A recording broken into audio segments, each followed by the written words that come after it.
everybody,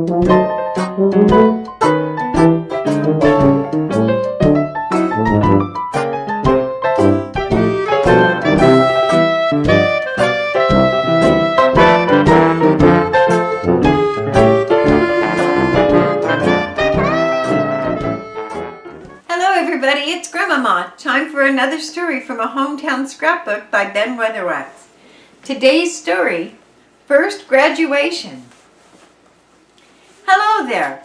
We're going back in our scrapbook tonight to the year of 1893 and find an event that was of single importance to Grays Harbor.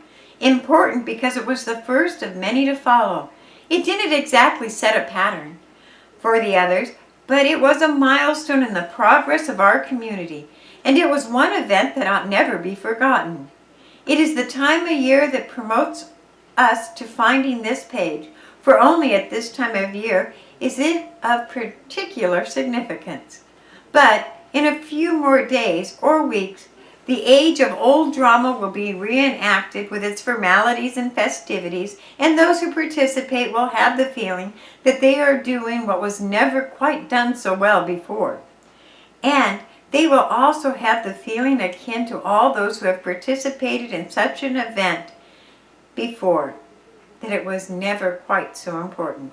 You see, we're anticipating the days of graduation when the young people of Grays Harbor who have finished the high school or junior college studies will walk down the aisles of various auditoriums from Oak Cliffs to Wishkah to high schools in Hoquiam and Aberdeen, and will go through the procedure of saying goodbye to school day friends, tucking their printed records of achievement and activities under their arms, and take their sheepskins, as it is customary to term the reward for studies finished, and bow out for the time being. There was a beginning to such a thing on the harbor, and it came with the graduation from Aberdeen's brand new high school in June of 1893. You see, until 1892, Aberdeen had no high school, and in fact, no adequate grade school building. Classes were conducted in two temporary structures on Wishkah Street, near where Barclay Store stands today, and in East Aberdeen. Here, children of the pioneer parents soaked up the rudiments of preliminary education, and in fact, the buildings, temporary though they were a step ahead of the first classes conducted in Sam Ben's Salt House. But in 1891, the town fathers put their respective heads together and decided that if Aberdeen was to amount to anything, it must have a schoolhouse, and it should be a good one. That year, they selected Clarence B. Douglas of Cosmopolis, the only practicing architect on Grays Harbor, to design an appropriate school for the city.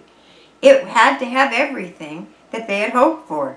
It had a tower of inspiring height where the bells were housed. Its windows were tall and narrow, and its roof steep and reaching. It had a chimney up the back of the building that soared into space and was a solid block of masonry 6 feet in each direction. It had porches and balconies and spacious halls, and with completion in 1892, it began its service as the city school. It changed the geography of the town, for it was perched on a hilltop back of the Wishkah Flats, and lent its name to its height. It became Schoolhouse Hill until it took on the name Terrace Heights School some years later. Now, there was a senior class all ready to enter the school. Senior in that there were only 2 years of high school, and they represented the freshman and senior years. They were not many in number, but the 3 young ladies whose prior education and mature bearing stamped them as the seniors were adequate to their honors, and they went into the school with the assurance that they would be the first graduates. Through the fall of 1892 and the spring of 1893, the activities of Aberdeen School gravitated around these 3. These were Bessie Cremati, Elizabeth Kelman, and Jessie Haynes, and while they had classmates from time to time, none of them stayed to finish with them. And June 1893 arrived with just 3 students in the senior class. The school planned a big ceremony for For the first time, the high school was sending its students forth into the world with the highest degree of education available in the town of Aberdeen. There were speakers, valedictorian addresses, and all the trimmings. The students, aided by the faculty, arranged some temporary seating for the graduation ceremony, and in June of 1893, parents and interested relatives, as well as most of the town that had backed the cultural trend of the community, gathered at the schoolhouse on the hill for the presentation of the diplomas. Each of the girl graduates had prepared a paper for the occasion. Things were going well when the temporary seating sagged under the load of its first audience, and before warning could be passed, the seat crashed to the floor with the spectators. It happened, as most things do, in the middle of the program, and the first graduation audience saw the program outstanding around the walls of the auditorium. But that didn't stop the ceremony, and the diplomas were handed out to the girl graduates. Bessie Cremity received hers, finishing her school days. She would be back in the schoolhouse on the hill in a few years as a member of the faculty, and someday would be Mrs. L.P. Dudley, the bride of the youngest druggist who had taken over the management of the Broadway pharmacy. But that was to be years in the future, when she accepted her diploma with a shy blush. Today she lives in Seattle. There was Elizabeth Kelman. She was someday to be Mrs. McKinley Wilson of Vesta, and was able to help her husband pioneer the North River country long before it was graced with roads and modern conveniences. She has been dead now for many years.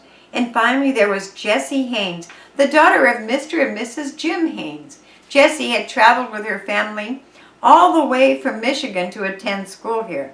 She is today Mrs. J.B. Hardcastle of Florence, Oregon. There were the three chosen who started the tradition of graduates in Aberdeen. It was another year before the boys managed to squeeze into the picture, in time when young men went into the woods or the sawmills when they were old enough to handle a day's work. There were few of them who managed to get in years needed for a high school learning.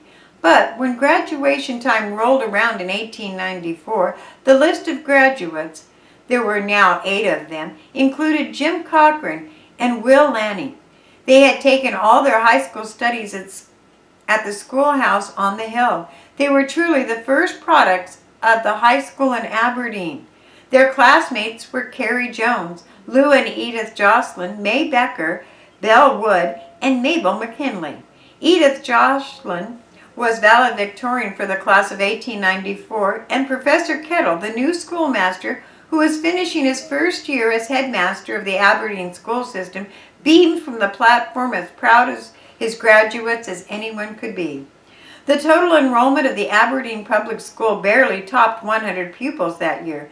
Teachers' salaries ran from $40 to $50 a month, and there were 4 teachers. But it was a beginning. A few years later, R.B. Bryan, father of Aberdeen's fabulous Bob Bryan, arrived to the head of the system as superintendent and principal, and the new faculty had grown to 8 teachers. 2 of them, May Becker and Mildred West, were to devote their lifetimes to teaching Aberdeen School, and were to teach the fundamentals to 2 generations of Grays Harbor young folks. But time, as to all things, brought changes to the Aberdeen public school system, and in 1910 the schoolhouse on the hill graduated its 18th class, and its last group of seniors received their diplomas. It was not, as you might expect after 18 years, a class of scores. It was, in fact, a microscopic increase over the class of 8 in 1894. By this time, there were now just 13 graduating seniors, but they had 4 years of education. Not just the 2, but not many more boys. There were 5 in the class of 1910. They included Fred Holbert, Aubrey Cross, Conrad Knudsen, and Earl Springer. There were 8 girls: Emily Hart, Mabel McClement, Bessie Vanman, Margaret McPherson, Mildred Melrose, Rhea Rupert, Beulah Scott and Amber Spalding.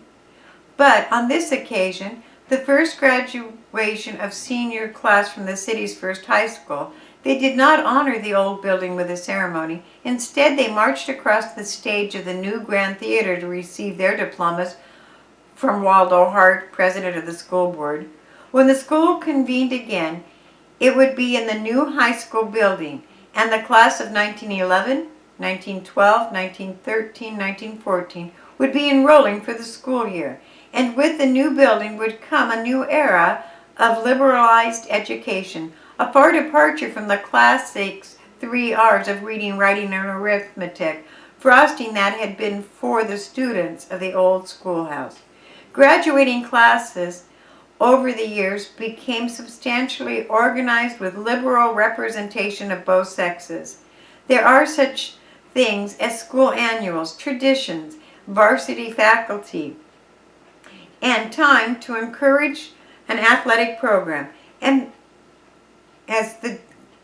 in June 1911, with the Dean of the University of Washington speaking, the new building was dedicated.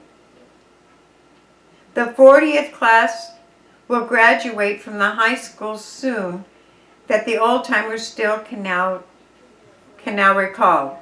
Graduations are milestones, but Messie Cramet, Elizabeth Kelman, and Jessie Haynes received their diplomas from Professor Davis in 1893, and the seats collapsed. Grays Harbor was emerging from the wilderness. Aberdeen had been a city for 4 years. It had just been built in its first bridge across the Wishkah River. It had earned its nickname of Plank Island amongst the sailors of the coast. When the class of 1910 concluded the use of the old schoolhouse on the hill as the high school building, Billy Gould was waiting to be shipped off to state prison.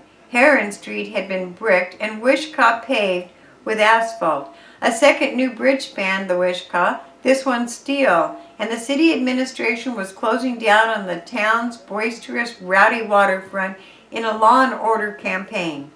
Next month, when the 59th class receives its diploma from the Aberdeen Public School System, they will be completing a new bridge across the Wishkah River. Wishkah Street will be in need of repaving. The mayor will be directing the cleanup and painting campaign, and new houses will be rising on Schoolhouse Hill on the site occupied by the town's first high school. Other than that, the 58th graduation will be much like the first, the event of a lifetime to the graduating seniors. Parents will beam and somehow be at once apprehensive and relieved. Teachers will suddenly have a carefree feeling, and a lot of young people will step out to turn the world upside down and then make it right and proper again.